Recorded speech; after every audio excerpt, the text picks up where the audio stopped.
This presentation, we're going to go through an item that's on our website. It's called the ER Checklist or ER Preparer Checklist. We kind of break it down to show you what documentation is required, some common issues that we run into for each section, and just walk through it the way that you would walk through an environmental assessment.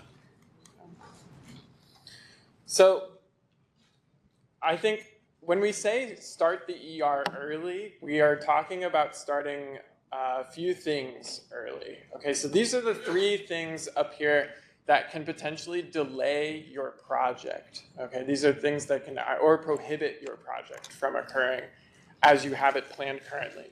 Okay, the biggest thing, contact tribes and SHPO as early as possible. This gives you additional points, at least last I checked, on your application as well. It shows that you're prepared for the project.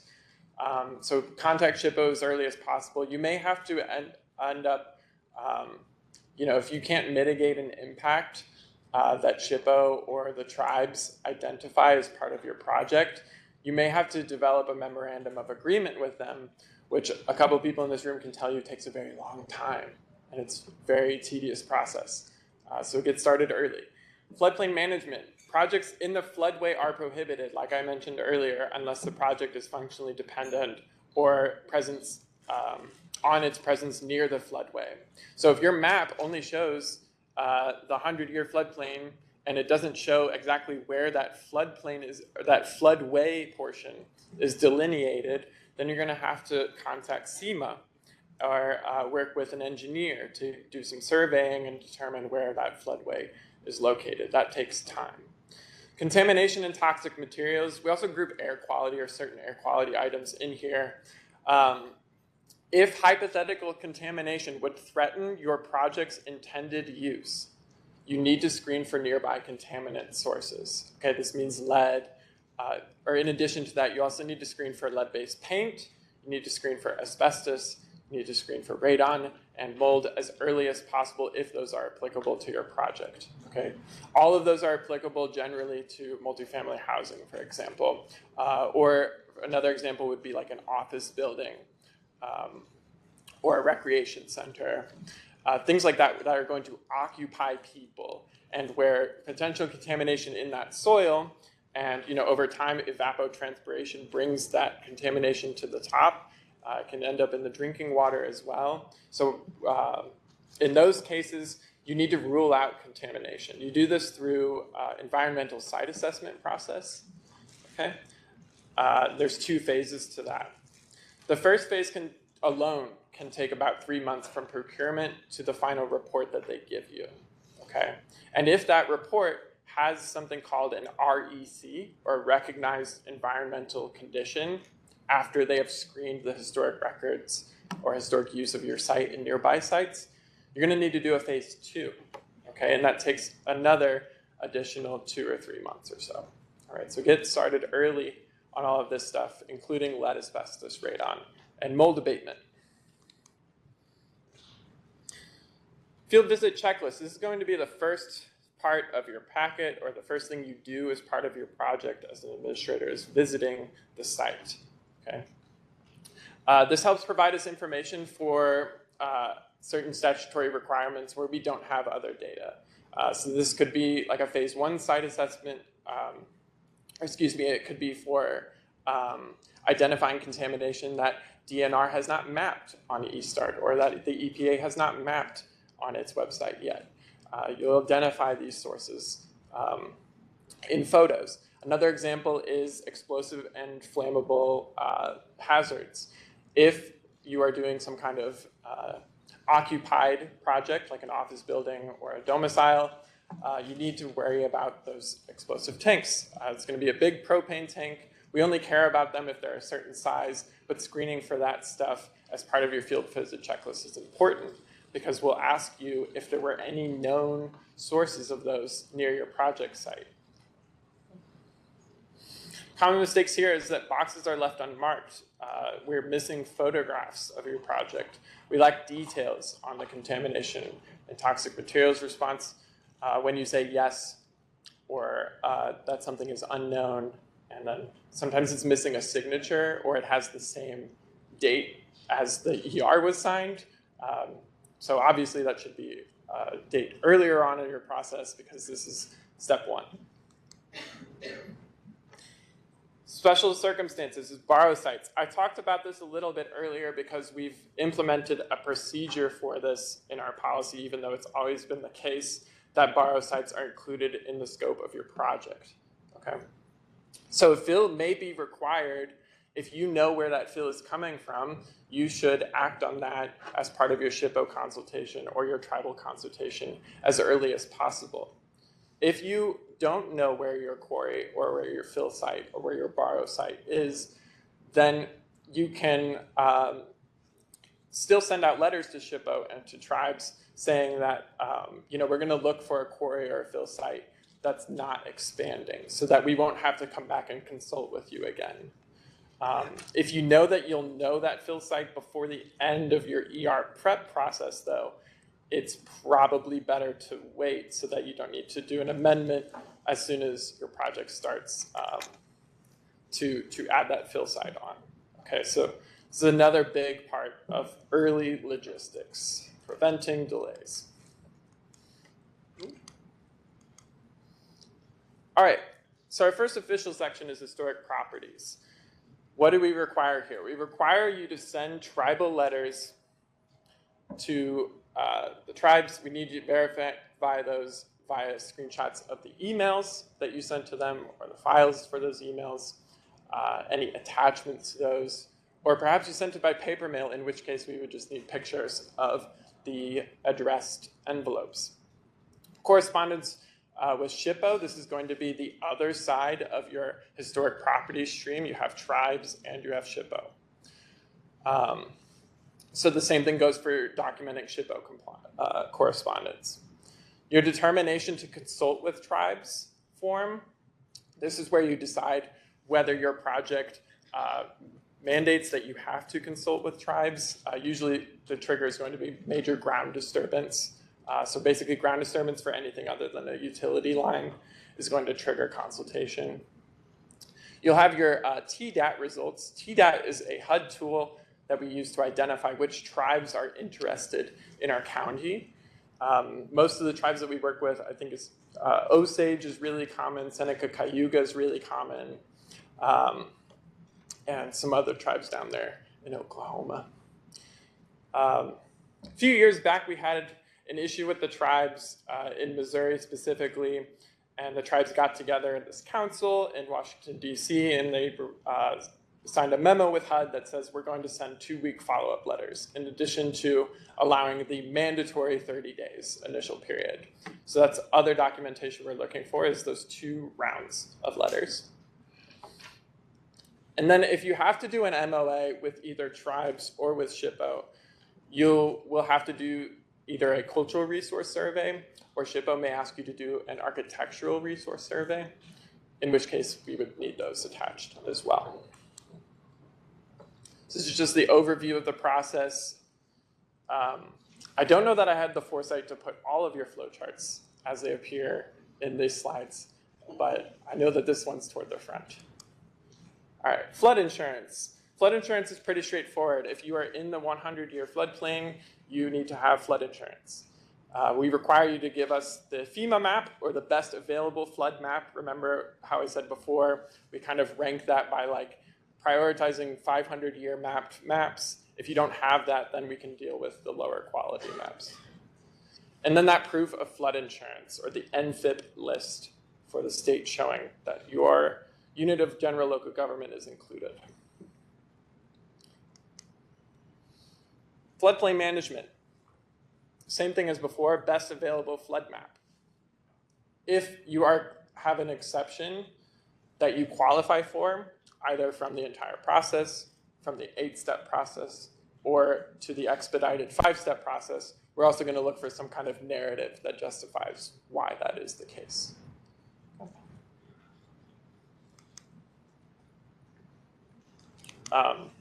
The other thing to mention here is I talked a little bit about the USGS national map, and I couldn't find a good way to demonstrate that up here on the slides, but I think the way that we've been handling it right now has worked pretty well. If you have a 100-year map site and your project is pretty close to the border of that 100-year floodplain, let us know, and we can go ahead and check the extra 2 feet of elevation to see if the 8-step might still apply. All right. Wetlands protection. We're looking for a color NWI map here. Okay. Color because it's a lot more legible than black and white. And if you have some kind of exception here, we're looking for a narrative there. Or if you have a wetland on site, that will trigger, and you'll see it as you go through your packet, that will trigger your need to consult with Army Corps of Engineers to inquire about potentially needing a 404 permit. Okay. Common issue we have here as well is people will send us a very zoomed out wetlands map, which is great if that shows all of your project area, but the shape files won't load or won't render for us unless you zoom in to a certain extent. So if you have a zoomed out map that shows like your entire city limits, and it looks like there's no wetlands in there, you just have to zoom in a little bit more, and you'll probably see them start to render. If you needed to send us multiple screenshots, that's totally fine too, to capture the full project area. 8-step decision-making process, the only thing we're looking for here is your public notice, your proofs of public notice, and your notice of explanation. Everything else is going to be a narrative that we've provided for inside of the packets already. So here's a little bit what that looks like.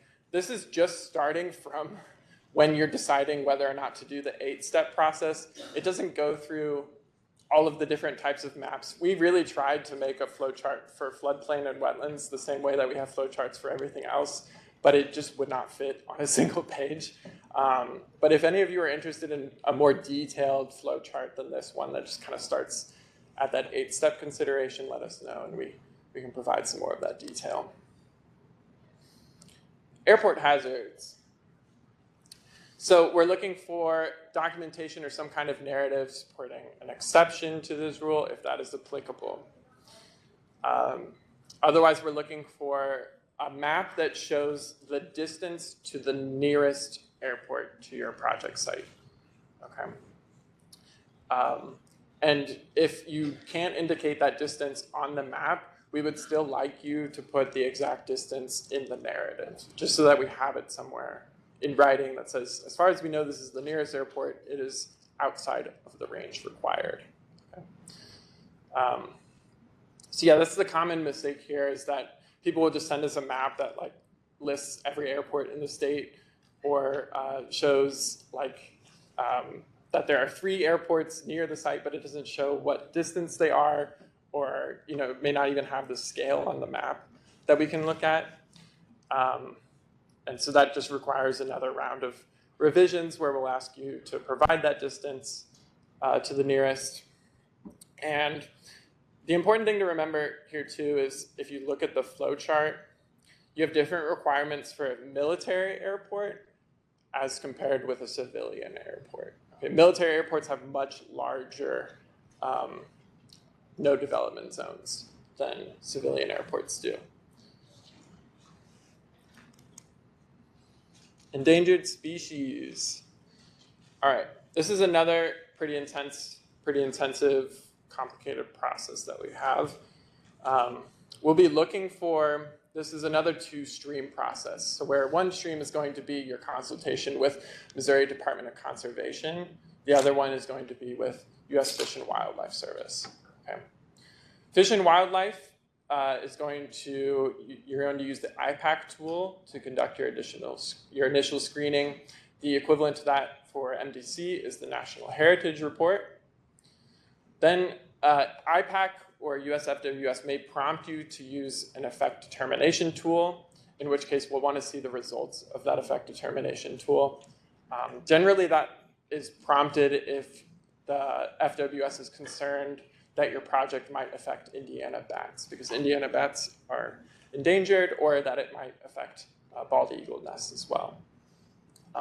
That's really the biggest thing that we run into, is like cutting down trees when is the right time to cut down trees. Those are things that you need to work with FWS and MDC to work that out.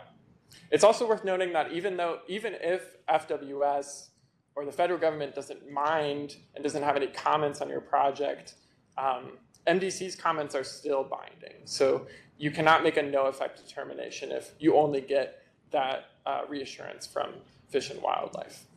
Okay. Common misconception here is when you're consulting with Department of Conservation, you will get an initial report that is automatically generated. This will be a white report with a white header. This is not the final, your consultation is not complete when you've received this if it says level 2 or level 3. Okay, if it says either of those two things, you need to follow up with MDC, and they will generate a report to you that was custom built by MDC staff for the nature of your project. Or they might respond to you and say, we have no additional concerns. Please refer back to the automated report. Okay, but if you get a level 2 or 3, you need to follow up with MDC. So you can see here, there's kind of those two streams to the process. Say MDC, you're usually going to determine that there's an effect just because of the way MDC operates their natural heritage process, but they're not going to demand as much of you if there is an effect as Fish and Wildlife does, so it kind of balances out. Wild and scenic rivers. You should view this the same way that you view endangered species, because these rivers are really designated for the purpose of protecting aquatic species. Namely, you saw back here, the eastern hellbender is an endangered species. We also have the Ozark hellbender. It's only available, I think, in the Current River and in the 11-Point River, are the only two habitats that it has left. So that's the purpose of this. I'm just right away, the common mistake here is that people will send us a map that only has the 11-Point River. Okay? But in addition to literal wild and scenic rivers, included in that law is the protection of NRI rivers. Okay? And that's going to be all of these other ones in blue. Okay? If you're near that project site, you'll have to look up which federal agency is managing that particular river segment, and you will consult either with their plan that they have developed for that river, for maintaining that river segment, in the case of the 11-Point, or in the case of the NRI rivers, where a specific plan has not been developed yet. It's good practice to have a condition of approval if it's practical, that you wouldn't have any light impacts, any visible impacts to those protected river segments.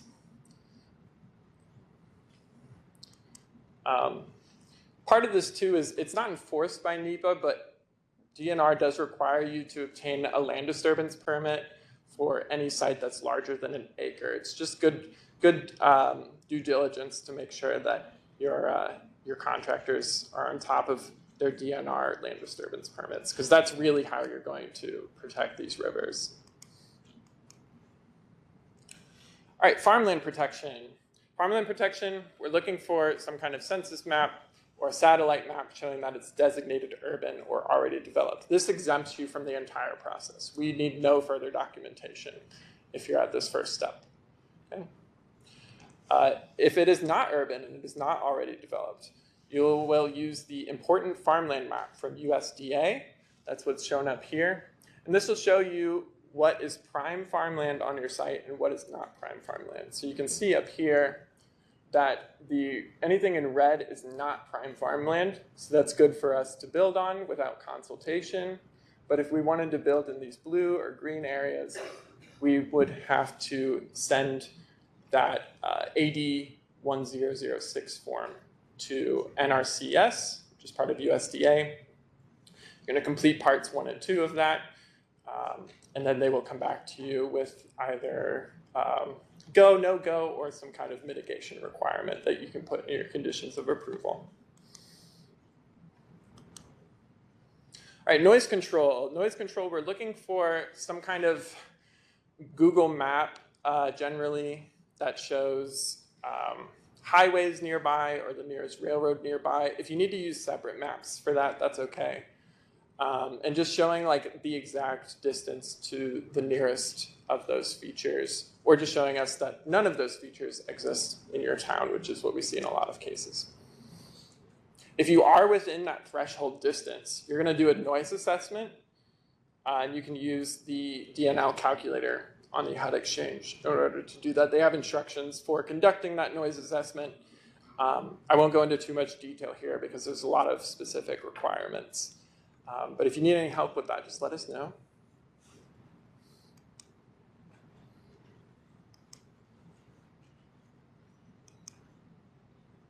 Okay. Explosive and flammable. This is what I mentioned before. There's no official map that really shows all explosive and flammable operation hazards. You can kind of infer, I guess, from an echo map that if you look into detail of the site, if it's like an oil site, then yeah, that would qualify as an explosive or flammable hazard. But a lot of those contaminants on there have nothing to do with flammability or explosions, and there's a lot of stuff that's excluded from that map that we would be concerned about potentially. So yeah, above ground storage tanks in particular are not mapped at all anywhere that Hannah and I are aware of.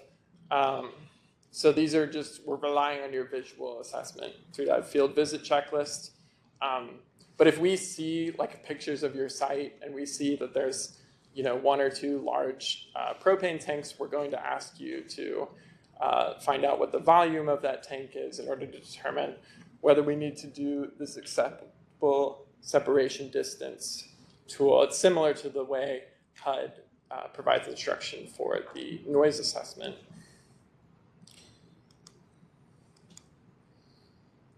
You can see here there's two separate streams for this one as well, one for those above ground storage tanks and the other one for generally hazardous facilities. This would be like a chemical facility.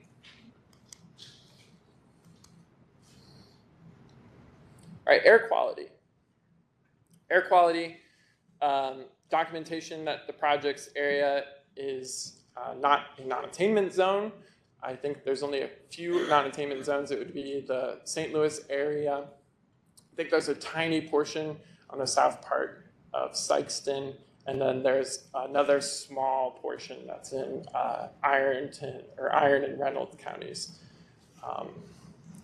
So those would be the only areas that we're concerned about, but we'd still like to see the map in your documentation because again, we are not your audience for this document. This is a policy document for anybody from, usually in this case it'd be HUD, who doesn't have the geographic context that Hannah and I might have. So that's why, even though it seems tedious, we still want that included in the record. We'll also be looking for screening of that mold or the asbestos. If you're doing some kind of housing or occupied project, we're gonna ask you for pictures of that interior anyway. And yeah, I think if you're disturbing a certain amount of space, asbestos screening is always going to be required. You're gonna have to hire a professional, asbestos screening professional, and then potentially a professional abatement professional licensed by DNR. And those reports would be required documentation as well as if there is mold in there, you do conduct a mold inspection, some way of, some kind of condition of approval to keep your workers safe when they're removing that mold or working around that mold potentially. As long as it does not pose a risk, like I said, to the intended use of the site, an occupied site. All right, so you can see here, there are 3 separate streams for air quality, although you can kind of technically group asbestos and mold into contamination and toxics. Speaking of which, contamination and toxics. This is where we're looking for that eStart map mainly. eStart is much more reliable than just going on to ECHO or EnviroFacts or any federal source because Missouri has the best collection of data for its own contaminated sites. Okay. But you can also combine that with the other maps here, including UST Finder. We're really only concerned if the site is still active, though, or if the site hasn't been mitigated on the property on which you are developing. So like an example of this would be, say a site next door had a dry cleaner and it's not on your site, but they did have to conduct a phase 1 and remediate the site before it could be used for something other than dry cleaning. That does not mean anything for your site. It does not certify that your site is not contaminated by virtue of DNR having fixed that other site. Okay. So adjacent phase 1s or adjacent assessments of contamination are not equivalent to ones on your project site. If a phase 1 is required, you will, I don't think it has to go through the regular procurement process, but you may have to check with your compliance officer on that. As far as I know, you work with the phase 1 contractor, they conduct the assessment, and then you come back to us and you say, I'd like to have this cost reimbursed for that phase 1, and we'll reimburse that cost. Okay. 2 other things here is lead-based paint and radon. Radon is the newest of these, and lead-based paint is something the administration has indicated they're still going to pursue. So it's really important to check for the potential of lead-based paint on your project and mitigating the effect of that to laborers or just remediating it before you conduct that work. And then the radon test results are required for any built facility that's undergoing some kind of renovation. It's going to occupy people regularly. We'd like to have radon screening done there.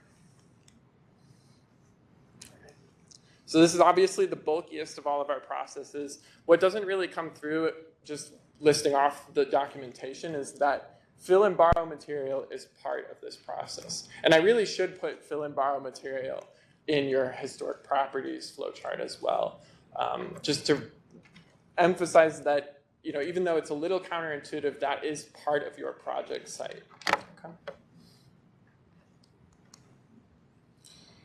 Environmental justice, we are not requiring this until further notice. The tool has been taken down. Additional EA factors. So we will require all of these except for climate and energy to have some kind of narrative, but there's no statutory requirement in place. There's no legal authority over these like there is for something like historic properties or contamination or things like that. So we don't pay as much attention to these. What is important though is, and I kind of mentioned this before, the audience for your document is going to either be HUD or it's going to be interested citizens or interested people who inquire to see the document itself. So that is an audience to keep in mind when you're filling out this narrative. But again, there's no hard requirement that we enforce on these portions.